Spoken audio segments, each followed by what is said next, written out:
Tinnitus actually isn't the problem. This blows people's minds when I tell them this because they've believed that, well, if I didn't have the ringing, then I wouldn't be suffering. And on a basic level, yes, if you could just rid of the ringing, you could get rid of the suffering. But the problem is you can't get rid of the ringing. So entertaining that thought doesn't even help you. It just continues to drive you crazier because you're like, well, if I could do this, then I wouldn't feel this. Yes, that's true. If you could do that, then you wouldn't feel that potentially. But you can't. So what do you do then?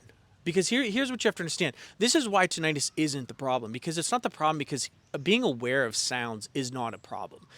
You as a human were designed or evolved, whatever you want to say, to hear sounds. Is it a problem you hear a bird sound? No. It's a problem if you can't, right? Deaf, right? So it's not a problem you're perceiving sound. That's not the problem. The problem is that your perception of it is one where you've labeled it as a threat. See, that's the problem. It's a sensory perception problem, not a problem that you're perceiving a sound to exist. And this is what really blows people's minds because, you can label any sound however you want. If you sit out here in nature and you hear a bird, one person might be like, "Oh, that's beautiful. That bird is here and is singing to us."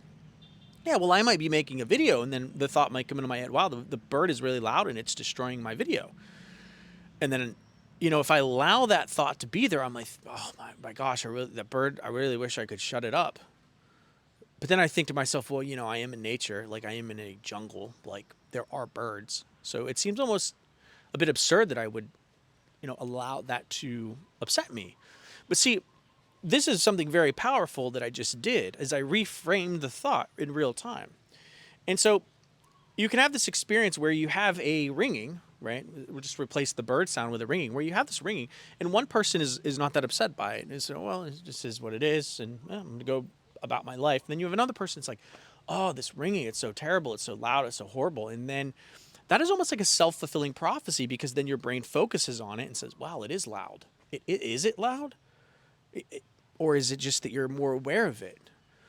I've had so many times where I've had good, back when I was habituating, I had good days and I focused on community and getting out and rejoining my life. And I was like, wow, was it lower? Was the volume lower today? Or was I just not aware of it as much? See, and therein is the essence, the cure, if you will, because the cure isn't in trying to stop the sound or being upset that you are aware of sound. That is nothing that you can fix. Because there is no thing. How do you fix the fact that you're aware of a sound? How do you not be aware of a certain sound? You can't fix that. You can't. There is no pill. There's no pill that can make you do that. Because you're essentially trying to change your awareness. That'd be like trying to not have a thought, like not think a thought, right? It'd be like, that would be like freaking out about the fact that you have like a song stuck in your head. When really, if you just went about your life, eventually the song that's stuck in your head would stop being stuck in your head. Tinnitus is the same exact way. And so, people fixate on the song. Oh, I need to go to the ER because I have a song stuck in my head. Could you imagine if you did that? Like, what they would say to you? They'd be like, okay, just stop thinking about it. And I guess if it got really bad, you go to a psychologist and they would put you on like gabapentin or something to help you stop, just to basically shut your brain off so you sort of stop freaking out about the sound itself.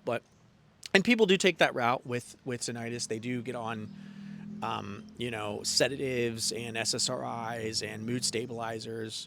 And that is a route that I think if some people are really bothered by it, you would want to go down the pharmacopoeia route just to kind of get you in a place where you're open to habituation, where you're able to entertain the idea that you could habituate.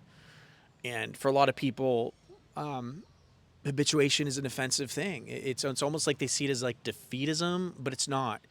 It's realizing that that's the only logical way forward. It's the only cure that's grounded in science that exists now is habituation.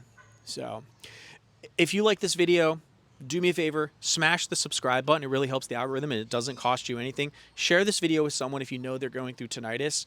And if you were moved by this video or you have something to say, go down in the comment section. I love reading your comments. I appreciate this channel so much. Pick up my 7-day blueprint, tinnitus blueprint, link down below. When you start the app and you start a free trial, you can get the 7-day blueprint as well. Until next time, I'll talk to you later. Peace.